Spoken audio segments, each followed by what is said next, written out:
भागलपुर में अपराधी और नशेड़ियों के हौसले बुलंद हैं। प्रशासन की कार्रवाई का उन्हें कोई खौफ नहीं है। मुजाहिदपुर बबरगंज का इलाका अपराधियों का सेफ जोन बन चुका है। आज हम एक ऐसी खबर आपको दिखाने जा रहे हैं जिसे देखकर आपका खून खौल उठेगा। यहाँ छेड़खानी का विरोध करने पर एक बेटे को चाकुओं से गोद दिया गया और इस हमले की खबर सुनकर घर के एक बुजुर्ग की सदमे में मौत हो गई। एक ही वक्त पर एक घर में खून से लथपथ बेटा और दूसरे कमरे में भाई की लाश। घटना मुजाहिदपुर थाना क्षेत्र के सिकंदरपुर पानी टंकी के पास की है। वार्ड नंबर 45 के पूर्व पार्षद सदानंद चौरसिया के बेटे साहिल पर नशेड़ी अपराधियों ने जानलेवा हमला कर दिया। गुरुवार की देर शाम साहिल एक दुकान पर बैठा था, तभी जरलाही के दशरथ, नितेश और उनके साथी हथियार लेकर आ धमके। इन गुंडों ने साहिल को दुकान से बाहर खींचा, लाठी डंडों से पीटा और फिर पेट में चाकू घोंप दिया। शोर सुनकर जब लोग जुटे तो अपराधी हथियार लहराते हुए फरार हो गए। इस दुश्मनी की वजह थी बहन बेटियों की इज्जत बचाना। 31 दिसंबर की रात साहिल अपने परिवार की महिलाओं के साथ रेस्टोरेंट गया था, जहां इन्हीं आरोपियों ने फबतिया कसी थी। उस वक्त साहिल ने विरोध किया था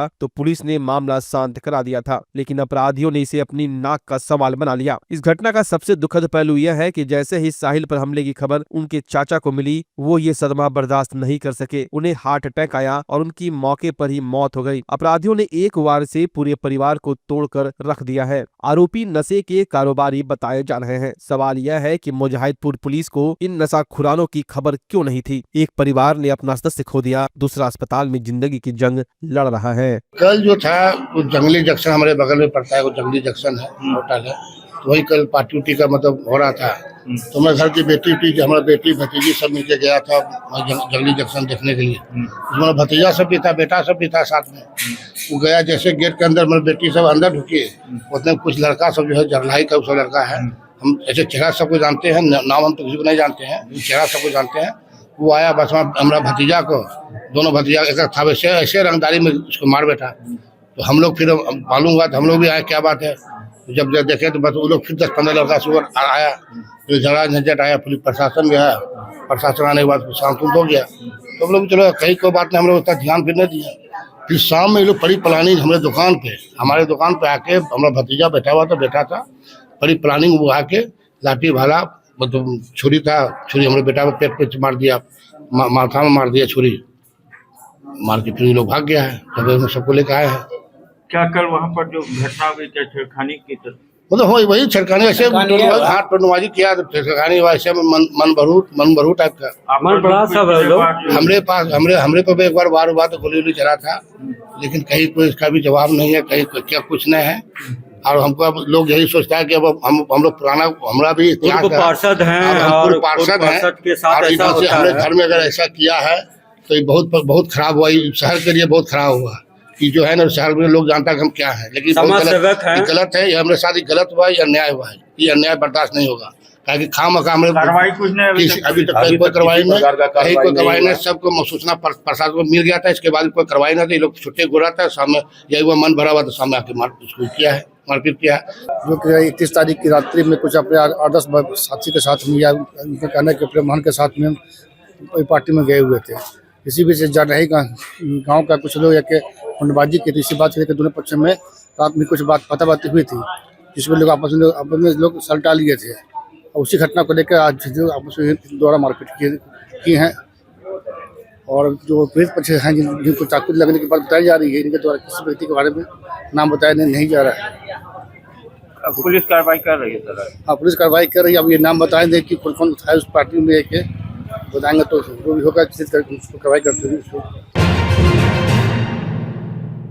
कड़ाके की ठंड को देखते हुए भागलपुर जिला प्रशासन लगातार जरूरतमंदों की मदद में जुटा है। आज डीआरडीए परिसर में एक विशेष शिविर आयोजित कर जिलाधिकारी ने खुद अपने हाथों से 60 से अधिक गरीब और असहाय लोगों के बीच कंबलों का वितरण किया। इस दौरान डीएम ने केवल कंबल ही नहीं बांटे, बल्कि लोगों से संवाद भी किया। उन्होंने वहां मौजूद लोगों से उनके काम के बारे में पूछा। जब कई लोगों ने बताया कि वे बेरोजगार है तो जिलाधिकारी ने तुरंत अधिकारियों को कड़े निर्देश दिए। उन्होंने कहा कि जो लोग शारीरिक रूप से सक्षम है, उन्हें केवल मदद पर निर्भर न रखें, बल्कि उन्हें स्वावलंबी बनाने के लिए रोजगार के अवसरों से जोड़ें। इस दौरान समारोह सुरक्षा कोषांग के अधिकारियों सहित कई जिला स्तरीय पदाधिकारी मौजूद थे। डीएम की इस पहल का उद्देश्य साफ है, ठंड से सुरक्षा के साथ साथ गरीबों के लिए आत्मनिर्भरता की राह तैयार करना। अब बिल्कुल अभी जो सामाजिक सुरक्षा के तहत सरकार का ये निर्देश कि जो भी गरीब उन लोगों को हम लोग कंबल वितरण कर रहे हैं। कड़ाके की ठंड है, इस वजह से निश्चित रूप से मेरा ये भी उद्देश्य है और हमने अपनी टीम को निर्देशित भी किया है कि इन लोगों को हम लोग रोजगार से जोड़ें, ताकि एक आय का निश्चित एक माध्यम हो जाए और किसी पे लोग डिपेंडेंट नहीं रहे। उसी के तहत जो है अभी हम लोगों ने बात भी किया हम लोगों से, और कई लोग काम करने वाले हैं तो उनको हम लोग काम से भी जोड़ेंगे। कमल भी वितरण किया गया। बिल्कुल, उनको अभी ब्लैंकेट भी दिया गया है जो सरकार के द्वारा दिया जा रहा है। इसके अतिरिक्त उन लोगों को हम काम से भी जोड़ेंगे ताकि उनको निश्चित आय दे सके और उनको मजबूती प्रदान कर सके। शांग के द्वारा ये कंबल वितरण की गई है। मुख्यमंत्री भिक्षा योजना के अंतर्गत भिक्षावृत्ति योजना जो है उसके अंदर हम लोग कुछ स्वावलंबी ग्रुप्स चलाते हैं। एसएचजी जैसा ही हम लोग ग्रुप्स चलाते हैं, उनके ही जितने बेनिफिशियरीज हैं उन लोगों को ही बुलाकर हम लोगों ने आज कंबल वितरण का कार्य आदरणीय जिलाधिकारी महोदय से करवाया है। 50 से 60 लोगों को यहाँ बुलाया था और उतने कंबल का वितरण करवाया है। भागलपुर के बुनकर समुदाय के लिए एक बड़ी और सुखद खबर है। बिहार राज्य निर्वाचन प्राधिकार के निर्देश पर हस्तकरघा बुनकर सहयोग समिति के निदेशक मंडल के चुनाव की तारीखों का ऐलान हो गया है। आगामी 17 जनवरी को इस समिति के लिए मतदान होगा। चुनाव को लेकर आज और कल सदर अनुमंडल पदाधिकारी विकास कुमार के कार्यालय में नामांकन की प्रक्रिया चल रही है। खास बात यह है कि साल 2013 के बाद यानी करीब 12 साल के लंबे इंतजार के बाद यह चुनाव हो रहे हैं, जिसे लेकर बुनकरों में भारी उत्साह देखा जा रहा है। एसडीओ सह निर्वाचन पदाधिकारी विकास कुमार ने बताया कि 17 जनवरी को अनुमंडल कार्यालय के सभा कक्ष में ही मतदान कराया जाएगा और उसी दिन शाम 4:30 बजे से मतगणना भी शुरू हो जाएगी। शांतिपूर्ण और निष्पक्ष चुनाव संपन्न कराने के लिए सुरक्षा के कड़े इंतजाम किए गए हैं। कोऑपरेटिव बॉडीज जो ऑर्गेनाइज्ड एंटिटीज की तरह कार्य करते हैं, उसमें सदस्यों का कैसे चुनाव होना है, उसके अध्यक्ष का कैसे चुनाव होना है, सब कुछ एक प्रक्रिया के तहत किया जाता है, जिसमें एक एक्ट है। उस एक्ट और उसके संबंधित रूल्स के हिसाब से हम लोग उसको करेंगे। इसमें चूंकि अनुमंडल पदाधिकारी को निर्वाची पदाधिकारी आरओ के रूप में इस कानून में रखा गया है, तो सारी प्रक्रिया जो है वो ठीक से करके और हम लोग जो इलेक्टेड मेंबर्स हैं उनके थ्रू जो उनके अध्यक्ष हैं उनको फिर री इलेक्ट कराते हैं, मतलब इनडायरेक्ट इलेक्शन के रूप में, और सब चीज शांतिपूर्वक करा के हम लोग इसको कंक्लूड कर देंगे। और आज उसकी नामांकन की प्रक्रिया का प्रारंभ है। आज और कल नामांकन होना है और 17 तारीख को इसमें वोटिंग होनी है और किसी तरह का कोई विवाद नहीं होगा और इस चीज को हम लोग शांति बिल्कुल पीसफुली करा के और कंक्लूड करेंगे। सदस्य इसमें इसके मेंबर्स टोटल 9 हैं, टोटल 12 का है, लेकिन वैकेंसीज 9 है। अच्छा, इसका अभी मैं पुष्टि नहीं कर रहा हूँ, देख लूंगा, उसके बाद जो प्रक्रिया उसके हिसाब से हम लोग कराएंगे।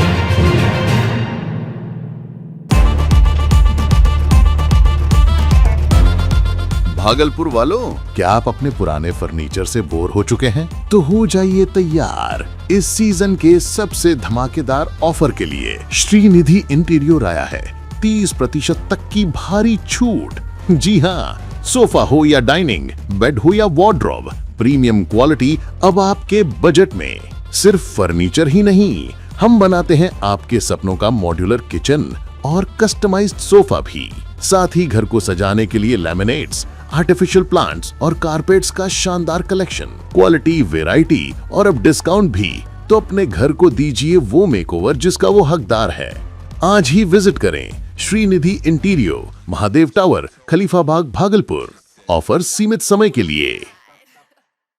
भागलपुर का पहला NABH मान्यता प्राप्त अस्पताल ओम ENT एंड मैटरनिटी हॉस्पिटल। यहाँ मिलती है कान, नाक, गले और मैटरनिटी संबंधित अत्याधुनिक सुविधाएं। यहाँ ब्लडलेस और दूरबीन विधि, एंडोस्कोपी, ब्रोंकोस्कोपी और मॉड्यूलर ऑपरेशन थिएटर की सेवाएं 24 घंटे उपलब्ध है। साथ ही यहाँ ऑडियोलॉजी और स्पीच थेरेपी की भी सुविधा उपलब्ध है। महिलाओं के लिए मॉड्यूलर लेबर टेबल और सिजेरियन सेक्शन टेबल के साथ 24 घंटे संपूर्ण मैटरनिटी की सुविधा उपलब्ध है। साथ ही यहाँ बांझपन के इलाज के लिए सेवाएं उपलब्ध है। हमारे यहाँ कैशलेस सुविधा उपलब्ध है। हमारा लक्ष्य आपकी सेहत और सुरक्षा। ओम ENT एंड मैटरनिटी हॉस्पिटल, हर कदम पर आपके साथ। नमस्कार, मैं डॉक्टर अजय कुमार सिंह, शिशु रोग विशेषज्ञ, बिहार झारखंड में अग्रणी मेरा स्नेह अस्पताल, जो सबसे पहले बिहार झारखंड में कृत्रिम श्वसन मशीन यहाँ आया, ब्लड गैस एनालाइजर आया और एक नायाब मशीन क्रिटिकल जो देर से रोए बच्चे में इलाज में बहुत सक्सेसफुल है और वह विकलांगता से बचाता है और बचने की संभावना बढ़ती है। वो मशीन जो देर से रोया बच्चा है उसमें 3 डिग्री कम टेम्परेचर पर रखा जाता है और 3 दिन के लिए रखा जाता है, लेकिन वो 6 घंटे के अंदर उसको उसमें रखना पड़ता है। तो आप इसका लाभ उठाएं। और दूसरी बात, जो आयुष्मान योजना है उसके तहत 5 लाख का चिकित्सा आप अपने नवजात के लिए, बच्चों के लिए आप यहाँ उपलब्ध है, उसको ले सकते हैं। ध्यान रहे कि 5 साल के कम के उम्र में के बच्चों को आयुष्मान कार्ड की अलग से ज़रूरत नहीं है। यदि आपके माता पिता ये का नाम है तो वो इसमें लाभुक हो सकता है और आप इसका लाभ उठा सकते हैं। धन्यवाद।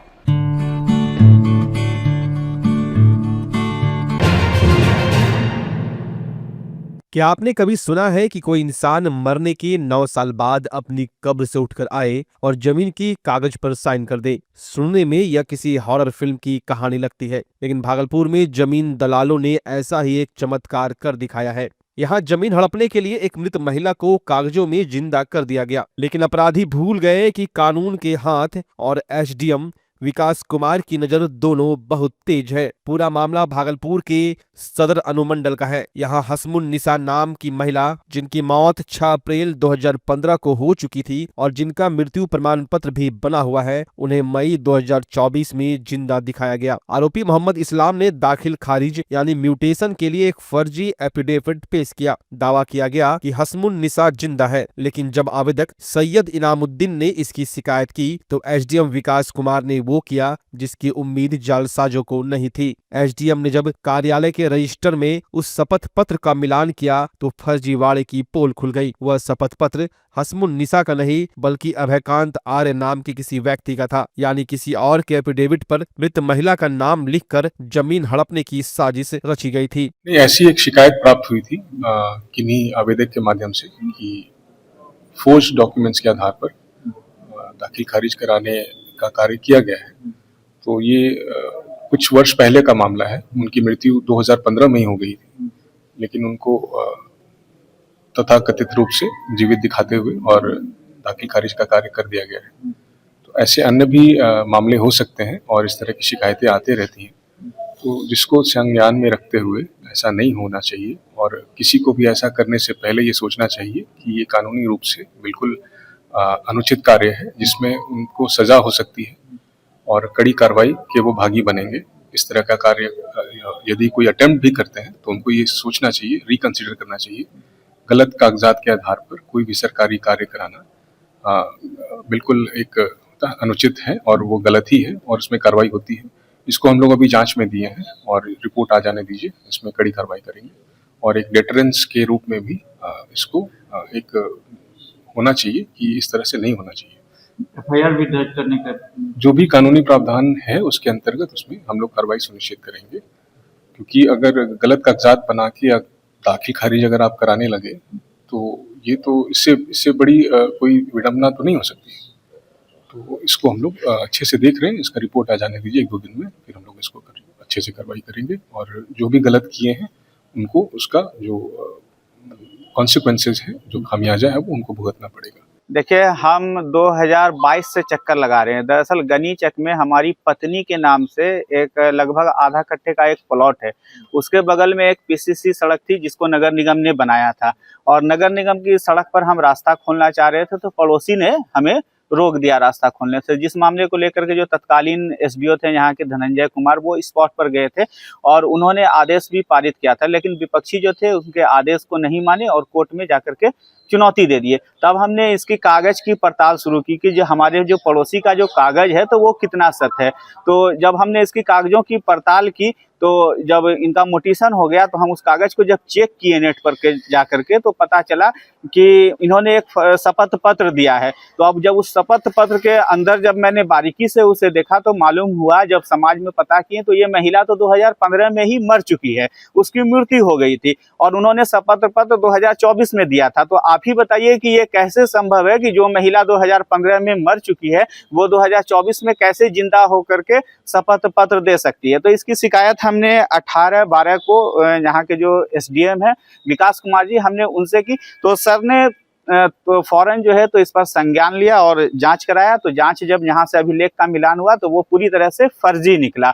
यह मामला। और सर ने कहा है, आज भी मैं उनसे सर से मिलने के लिए आया हूँ कि सर इस मामले में क्या हुआ, तो सर ने भरोसा दिलाया है कि कार्रवाई इस पर निश्चित रूप से होगी और अंचलाधिकारी और मुजाहिदपुर थाना को मामला भेज दिया गया है। फर्जीवाड़ा है बड़ा। बिल्कुल पूरी तरह से फर्जीवाड़ा है सर। आप देख लीजिए कि ये जो महिला 2015 में मर गई वो 2024 में जिंदा कैसे हो जाती है। और ये इसके पीछे हम आपको बताते हैं कि एक गैंग, अगर प्रशासन के लोग अगर पूछेंगे इस आदमी से जाकर के कि बताइए कि इस डॉक्यूमेंट्स को आपने कहाँ तैयार किया था, जब इस डॉक्यूमेंट्स के बारे में पुलिस जब पूछताछ करेगी तो अपने आप परत दर परत सब कुछ खुल जाएगा कि ये किस कैफे में बैठ करके इसको स्कैनिंग करके तैयार किया गया था। बड़ा खेल चल रहा है। बिल्कुल बड़ा खेल है और लगभग ये जो जमीन है वो 70 लाख रुपए की जमीन है। इस मामले में शपथ पत्र पहचानने वाले वकील अनिल कुमार सिंह को भी नोटिस दिया गया था, लेकिन वे जवाब देने नहीं आए। इस फर्जीवाड़े को गंभीरता से लेते हुए एसडीएम विकास कुमार ने कड़ा एक्शन लिया है। उन्होंने मोहम्मद इस्लाम और इस साजिश में शामिल सभी लोगों के खिलाफ मुजाहिदपुर में एफआईआर दर्ज करने और सख्त कानूनी कार्रवाई का आदेश दिया है। साथ ही जगदीशपुर सीओ को जांच के निर्देश दिए गए हैं। सोचिए, अगर मुर्दों के नाम पर जमीनें बिकने लगे तो जिंदा लोगों का क्या होगा। प्रशासन की इस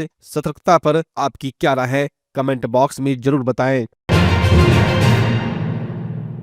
भागलपुर में कुदरत की दोहरी मार से आम जनजीवन अस्त व्यस्त है। पिछले कई दिनों से जारी कड़ाके की शीतलहर के बीच पूरे जिले को घने और डरावने कोहरे ने अपनी आगोश में ले रखा है। वहीं देर रात से स्थिति इतनी गंभीर है कि सड़कों पर इंसान तो क्या, हेडलाइट्स वाली गाड़ियां भी रेंगने को मजबूर है। भागलपुर की शहरी इलाकों से लेकर गंगा के तटीय ग्रामीण क्षेत्रों तक हर तरफ घना कोहरा छाया हुआ है। नेशनल हाईवे और विक्रमशिला सेतु जैसी प्रमुख मार्गों पर विजिबिलिटी घटकर 10 मीटर से भी कम रह गई है। आलम यह है कि सामने से आ रही गाड़ी तब तक दिखाई नहीं देती जब तक वो बिल्कुल करीब न आ जाए। जो लोग रोजी रोटी की तलाश में या जरूरी मेडिकल इमरजेंसी के कारण घरों से बाहर निकलते हैं, वो अपनी जान जोखिम में डालकर सफर कर रहे हैं। शून्य दृश्यता के कारण लंबी दूरी की बसें और मालवाहक ट्रक जगह जगह ढाबों पर खड़े हो गए हैं, जिससे परिवहन व्यवस्था पूरी तरह चरमरा गई है। फॉग लाइट्स के बावजूद वाहनों की गति 10 से 15 किलोमीटर तक सिमट गई है। वहीं कोहरे के साथ बर्फीली हवाओं ने ठिठुरन को दोगुना कर दिया है। मंडियों और बाजारों में खरीदारों की भारी कमी देखी जा रही है। हाड़ कपा देने वाली इस ठंड से बचने के लिए लोग पुराने टायरों और लकड़ी के अलाव का सहारा ले रहे हैं। कोहरे की वजह से न केवल सड़क यातायात बल्कि रेलगाड़ियों के परिचालन पर भी असर पड़ रहा है। जिला प्रशासन ने सख्त हिदायत जारी करते हुए वाहन चालकों को